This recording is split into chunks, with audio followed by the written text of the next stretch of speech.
If you're trying to break into the post-production sound industry, there's something nobody is warning you about. You are no longer getting hired for one job. You're getting hired for 3, maybe even 4.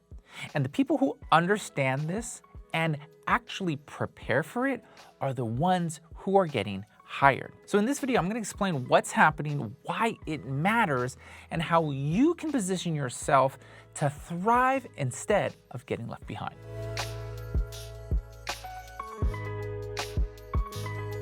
What's up, everyone? Welcome to Mastering Post-Production Sound. My name is Joel Catalan. I'm an Emmy-nominated sound re-recording mixer, and for the past 18 years, I have mixed sound for TV and film for all the major studios. I also coach the next generation of sound professionals so they can build real, lasting careers in this industry. If you're new here, welcome to the channel. I'm glad we found you. This place exists to help build your skills, build your confidence as you navigate the business of post-production sound. So let's talk about why I'm making this video. So the reason I'm actually making this video is because I overheard a recent conversation, or the recent conversation that was had, that was talking about the idea of job stacking, the idea that you're no longer hired just to do one thing. Let's go back a little bit. If I go back to my beginning in this industry, I started at a mom and pop place. I got a job at a vault, a tape vault, where I was in charge of grabbing film from all over Hollywood, delivering things, grabbing tapes for the telecine, for the editors, for the small little audio department upstairs. We did everything there. And back when I was doing that, I was taking everything I could. Every small little short film I could get from Craigslist, Mandy.com, anything I could do. And I had to do it all. I had to cut the dialogue, cut the sound effects, record. I remember recording ADR for a film in my living room. I even scored the thing. So music was part of my life as well, but I had to do it all. I was a one-stop shop. And for many of us in the industry who've done this in a while, we've spent our time, we put in our dues, we did it all. And one of the biggest shockers as I began to climb the quote-unquote career ladder in the post-production sound industry was I found that there was a moment where I realized, oh, like at this level, you don't do all the things. You don't have to do the ADR. You don't have to do the Foley. You don't have to do the sound design and do the mix all at once. There are teams. There are specialized roles with each TV show and each movie that was going through a mix. And that was mind-boggling. Like, I couldn't believe that.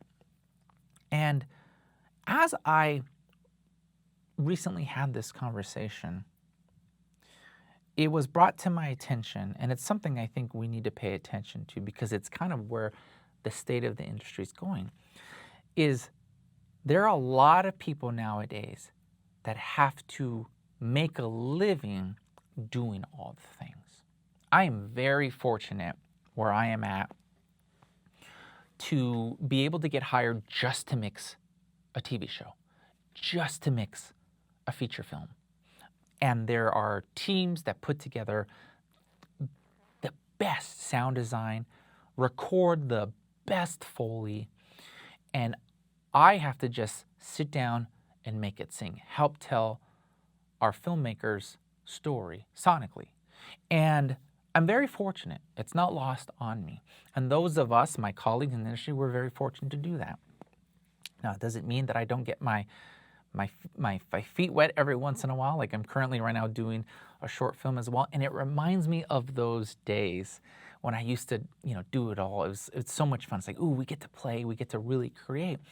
But hearing that there are people out there right now who might have a position, at a small post facility or whatever, and they're not really editors, but they're expected to do a lot of different things.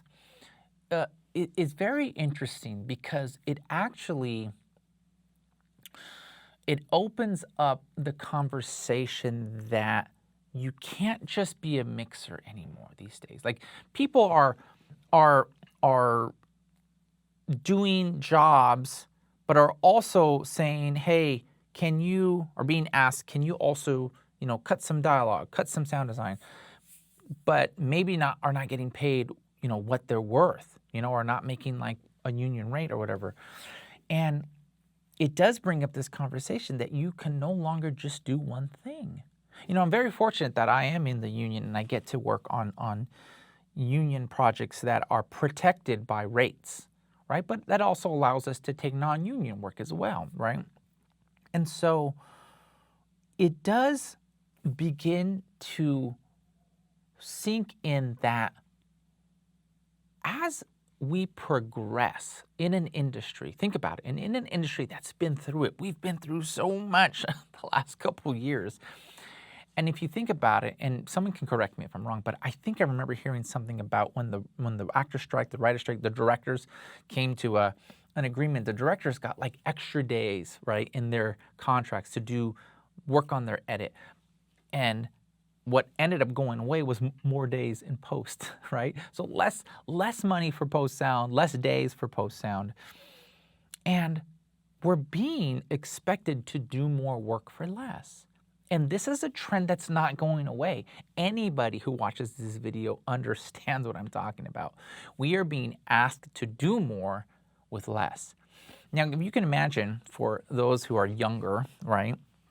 I missed those days, but there was a day where when you mixed a film or a TV show, there was a 3-person team. Someone would mix the music, someone would mix the dialogue, and someone would mix the sound effects. Sometimes it was split up. I've heard of people doing the music mix and the Foley, things like that. But what ended up happening was digital came out, right? And mag and analog mixing kind of transitioned to Pro Tools, right? And what ended up happening was they got rid of a mixer. And so where 3-person mix teams were a thing, it became 2-person mix teams. And that's kind of what the standard is right now, except if you're working in New York, right? Or you're working as an independent freelance person. New York usually is typical. You have one person who does the mix. Well, out here in LA, we're still very strong with 2-person mix teams. But I can see where things are going. What's going to happen, and what is happening, is as those budgets shrink, producers, filmmakers, studios, the powers that be, are going to say, hey, why can't one person just do the mix? Do we really need to have 2 people? And I'm telling you right now, it's a thing. You know it, you're doing it, right? You're mixing everything by yourself. So where there used to be a day, back when I was early in my career, where I would do it all, I feel like we're going to go back to that. We're going to go back to a day where one person could do it all. Now, we could sit here and argue, how that affects creativity, because with collaboration, I think the art of creative collaboration is one of the biggest rewards we get when we are mixing with, another person, and we have a team, we have a sound supervisor, an editor, sound designer, an ADR supervisor, a Foley team. We have to all do it together. That's just the way it takes because of time too. But I can see a future where you're going to be asked to do more. And if anybody, I want to talk to you, the person who is maybe in audio school, the person who is very eager to jump into this industry, I'm going to say it. You can't just make a living anymore as a mixer. Is it impossible?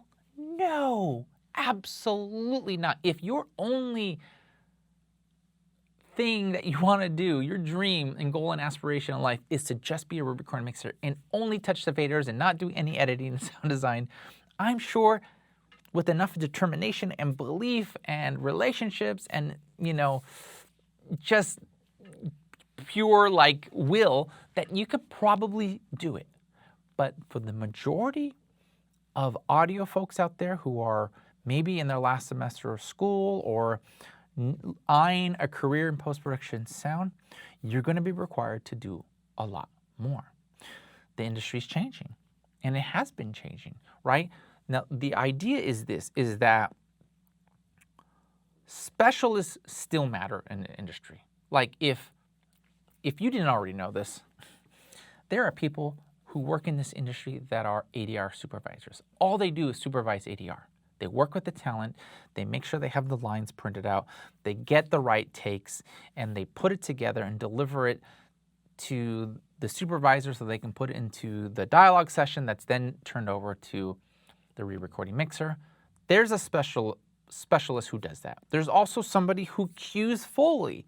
That's all they do, right? They'll cue the Foley, and maybe, they'll also, participate in editing it, right? There are people who just record ADR and loop group, right? And they don't come and be on the mixer. They don't mix, right? They're not a re-recorded mixer. So it still matters. It's still a thing in the industry.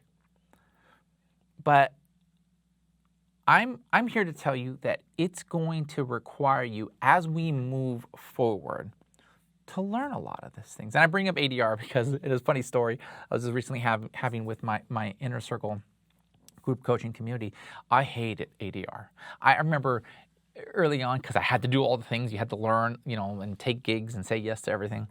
I had to man an ADR mobile ADR booth at Culver Studios, and it was the most terrifying thing ever. I hated it. I was like, never again. It's one of the worst things I hate to do. I just despise that. But I feel like these days, you have to learn all the things. You have to be able to do a little bit and say yes to everything. So if you're watching this and you're like very, very young in your journey and you're starting out, say yes to it all. You're gonna have to learn it all, because you're not just competing for jobs anymore. You're competing with skill stacks. What can you do? They're gonna say, oh, you can't do that? Oh, you only mix? Oh, I need somebody who can edit, design, set up a mobile studio too. So you have to be constantly learning.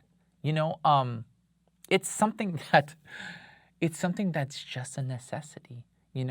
For me as a mixer now, I get the awesome opportunity to be part of some amazing projects. But really, for me, it didn't start out just mixing. Like I said, I had to do ADR. I was a mix tech. Oh, I don't know how many people know that. I was a recordist, a mix tech. I would actually sit there and I would set up the sessions for re-recording mixers. I learned a lot there. I had to cut sound effects. I had to design. I had to do ADR. I had to do it all, right? And I think for many years in the industry, specialization was a thing.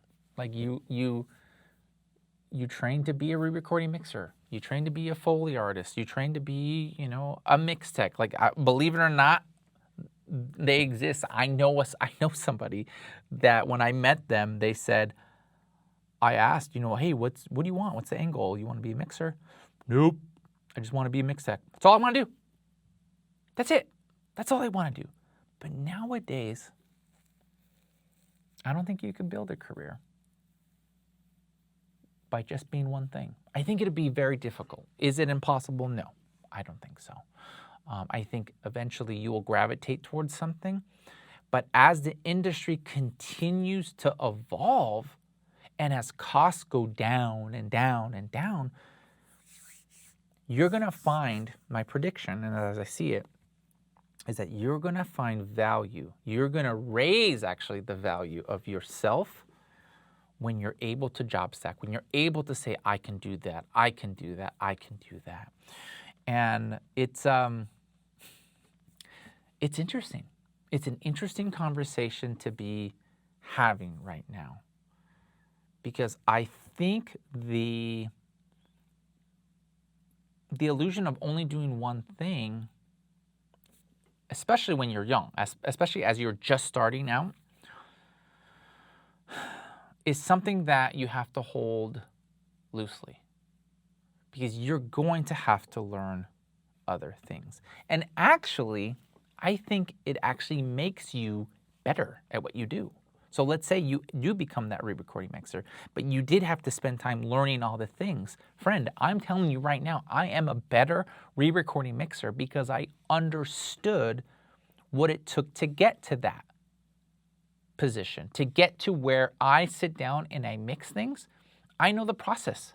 I know that somebody had to cut the dialogue. I know that there was a production mixer going all the way to the production set. There was a production mixer that had to sit there and mic the actors or struggle with, we didn't have good miking because, the male actor was shirtless, running through the rain. Couldn't wear a lav. Like, I get that, right? I had to sit there and cut dialogue. I had to sit there and cut sound effects. I had to sit there and design. I had to sit there and go through and come up with a blank canvas musically to score something. Like, I know what that is because I was a musician before. And so there's a greater respect when you actually eventually get to that position. But you're going to have to learn it all. And nowadays, it's even more important. I think the days are gone. The days are dead of just focusing on one thing. So if you're new and you're working your way through this industry, understand it is important to get the reps in. It is important to understand the aspects, every aspect of post-production sound. The more you know, the more you master, the greater your value is when it comes to getting hired out there. If I was a hiring director and it became between two candidates and that person only knew how to edit but didn't know really anything about mixing and balances and things like that, or how to, cue ADR, cut, cue Foley, things like that, the person who has the job stacked, right, and understands, multifaceted and understands that, chances are I'll probably choose that person. So if you're listening to this, go out and get the reps. Learn, understand that. Now, there is something to be said about where things are going, because the editor, the sound editor, who can just place the door, cut a car by, may have less value in the future than the person who can design some really amazing creatures as well. So this goes to that idea of learning more, stretching yourself, making yourself more valuable. Now, I want you to understand this. There in no way am I invalidating you as a sound designer or an ADR supervisor, because there is still very much a market for that right now, especially where we're at. I'm talking down the line. We're going to be, I say we, but you're going to be expected to know a lot more, especially those who are just entering the work field here in the industry, or who have aspirations for that. So I want you to lean into picking a practice, a discipline for maybe the next 30 days or so, and learning everything you can about that, whether it's dialogue, it's sound design, it's mixing. Just choose it and lean into it so that you start understanding the aspects. Look up videos on YouTube. Hire a coach. Doesn't have to be me; it can be somebody else, right? Or take a course on it. But the idea is that I really want you to, especially if you're new, start being open to learning different aspects in the industry, because you're gonna have to do it. It's happening. Production budgets are shrinking. And if I'm a producer and I have somebody who can do a lot more and it doesn't take a ton of people, that's not what I want, but dollars and cents, it makes sense to hire the person who can do more for less. And I want to fight for that and say, hey, no, but this is a battle that is bigger than me. This is the reality. The reality is that the budgets are shrinking and we will be asked to do more. And so if you're one of my older friends, more experienced, I say older, forgive me, maybe my more experienced colleagues out there, I think you still need to be learning as well. We can't just be stuck like this with blinders on saying, nope, I only do this. This is all I do. Friend, be open to the possibility of learning more. Curiosity leads to growth. And that's one of the 5 core principles I believe every post-production sound professional should know. If you want to learn more about the other ones, I'll leave a link below where you can find out more about them. But curiosity leads to growth, and we need to always, always be moving and growing in this industry. So look, my goal isn't to overwhelm you at all. It's just to prepare you. It's to help you understand the scope of where things are moving so that you can build goals that turn into skill sets that you can go out and really market yourself and kill it in the future. Because when you're prepared, you don't get stuck, you get chosen. So I want to leave you with that, friend. And you know, if you're new here, I want to thank you for being here. You know, this has been a fun journey here at Mastering Post-Production Sound. I've met many of you in the comments or in, you know, on social media, people who have reached out. So I want to say thank you for the support because it means the world.